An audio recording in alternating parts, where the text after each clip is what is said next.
महाराष्ट्र राज्याचे नवनिर्वाचित कृषी मंत्री ॲडव्होकेट माणिकराव कोकाटे यांच्या ज्येष्ठ नागरिक संघ व लासलगाव परिसरातील 46 गावांच्या वतीने भव्य नागरिक सत्कार सोहळा आयोजित करण्यात आला। हा सोहळा ज्येष्ठ नेते अशोक नाना होळकर यांच्या अध्यक्षतेखाली संपन्न झाला। कार्यक्रमाचे प्रमुख पाहुणे म्हणून कल्याणराव पाटील, नानासाहेब पाटील, राजेंद्र अण्णा डोकळे, जयदत्त होळकर, बाळासाहेब क्षीरसागर, कैलास भोसले व अफजल शेख उपस्थित होते।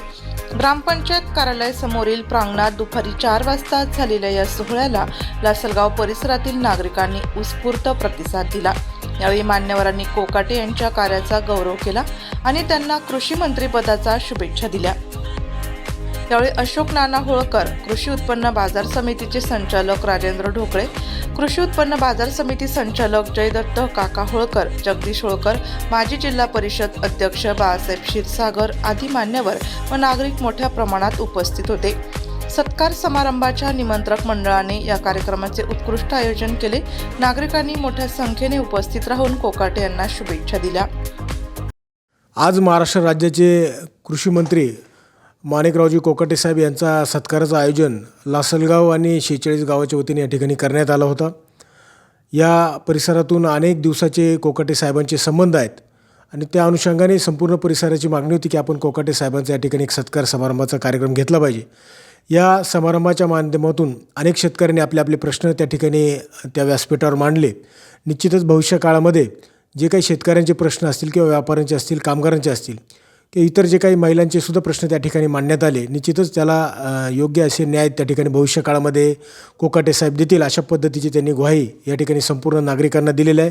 पुढच्या काळासाठी त्यांना संपूर्ण 46 गावाच्या वतीने खूप खूप शुभेच्छा आणि सदिच्छा व्यक्त करतो। धन्यवाद। भेट नाही, अनेक वेळा आपल्याला भेटावं लागेल, अनेक वेळा चर्चा कराव्या लागतील आणि वेळोवेळी उपस्थित होणारे प्रश्न, वेळोवेळी उपस्थित होणाऱ्या समस्या यांना त्या त्या काळामध्ये आपल्याला कसं तोंड देता येईल हाच या ठिकाणी आपल्याला विचार करावा लागेल। कारण उद्या काय कोणाच्या आयुष्यामध्ये घडवून ठेवलेलं आहे हे मी आज सांगू शकत नाही, तुम्ही सांगू शकत नाही। आज पाऊस येईलच, अतिवृष्टी होईलच, उद्या नुकसान होईलच, एक गृहीत धरून आपण पुढचं या ठिकाणी पाऊल उचलायचं हे काय मला योग्य वाटत नाही।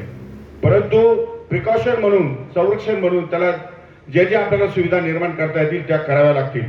आणि दुसरी गोष्ट, शेतकरी हा महाराष्ट्रातला नव्हे तर देशातला कणा आहे आणि शेतकऱ्यांची धोरणं ही बहुतांश दिल्ली सरकारच्या, केंद्र सरकारच्या अखत्यारीमध्ये येतात आणि केंद्र सरकारकडनं ते निर्णय होतात।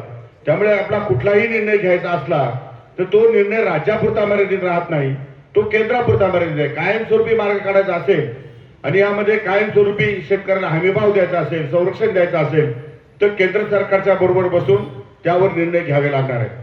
त्यामुळे अनेक विषय हे माझ्यासमोर या ठिकाणी फार प्रश्नार्थक या पद्धतीने पुढे आलेले आहेत, परंतु त्यामध्ये मी अद्याप या ठिकाणी लक्ष घातलेलं नाही।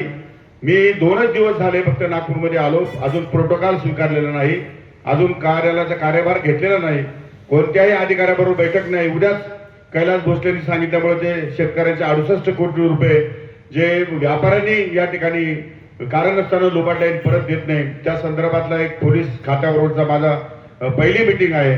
त्यामुळे कामकाजाला सुरुवात करत असताना या ठिकाणी शेतकरी हा केंद्रबिंदू मानून त्या ठिकाणी या महाराष्ट्रातल्या तमाम शेतकऱ्यांना न्याय कसा देता येईल आणि महाराष्ट्रातून खऱ्या अर्थानं महाराष्ट्रातून एक वेगळी आयडेंटिटी निर्माण करून केंद्र सरकारमध्ये धोरणात्मक निर्णय कसा घेता येईल हा या ठिकाणी खऱ्या अर्थानं माझ्यासमोर प्रश्न आहे। कारण हे लोकल प्रश्न आहेत, आपण कांदा उत्पादक शेतकरी आहोत म्हणून आपला प्रश्न कांद्याच्या संदर्भात आहे, जिथं सोयाबीन आहे, जिथं कपास आहे त्यांचे प्रश्न वेगळे आहेत। कारण त्यावेळी प्रत्येक वेळी सीझन आला की त्या ठिकाणी ते प्रश्न निर्माण होतात। टोमॅटो आहेत, भाजीपाला आहे, त्यांची अशीच परिस्थिती होते। त्यामुळे शेतकरी हा सातत्याने या ठिकाणी अडचणीतून काय येऊ नये, मी पण त्याच विचार, पारदर्शीपणा फार मोठ्या प्रमाणामध्ये आहे। खरं म्हणजे राज्याच्या मंत्रिमंडळामध्ये सन्माननीय राज्याचे उपमुख्यमंत्री, राष्ट्रवादी काँग्रेस पक्षाचे राष्ट्रीय अध्यक्ष अजितदादा पवार यांनी या ठिकाणी माझा समावेश केला आणि सन्माननीय मुख्यमंत्री देवेंद्र फडणवीसजींनी माझं नाव त्या ठिकाणी ॲक्सेप्ट केलं आणि मला नागपूरला शपथविधी या ठिकाणी कॅबिनेट मंत्री म्हणून मिळाला। वास्तविक माझी 5वी टर्म आहे, मी पहिल्या टर्मलाच राज्यमंत्री होऊ शकलो असतो, परंतु या राजकीय कुरघोड्यांमुळे, राजकीय घडामोडींमुळे माझ्यावर व्यक्तिगत या ठिकाणी अनेक वेळा अन्याय झालेला आहे आणि संघर्षमय जीवन हे आपण सर्वांनी पाहिलेलं आहे. कालपर्यंत होतं, आजही तीच परिस्थिती आहे. आज अशा खात्याचा मंत्री केलंय की झोपायचंच नाही, रात्रंदिवस जागत राहायचं. 24/7 अतिशय सेन्सिटिव्ह असं खातं हे माननीय मुख्यमंत्री, माननीय उपमुख्यमंत्री, दोन्ही उपमुख्यमंत्र्यांनी जाणीवपूर्वक या ठिकाणी माझ्याकडे दिलेलं दिसतंय. 70% 75% लोक शेतीवर अवलंबून आहे आणि या सगळ्या शेतीचे प्रश्न हे आमूलाग्र आहे आणि प्रत्येक वेळी शेतकरी या ठिकाणी काही ना काही नैसर्गिक आपत्तीमुळे अडचणीमध्ये येत असतो. नाशिक लोकशाही न्यूजसाठी उपसंपादक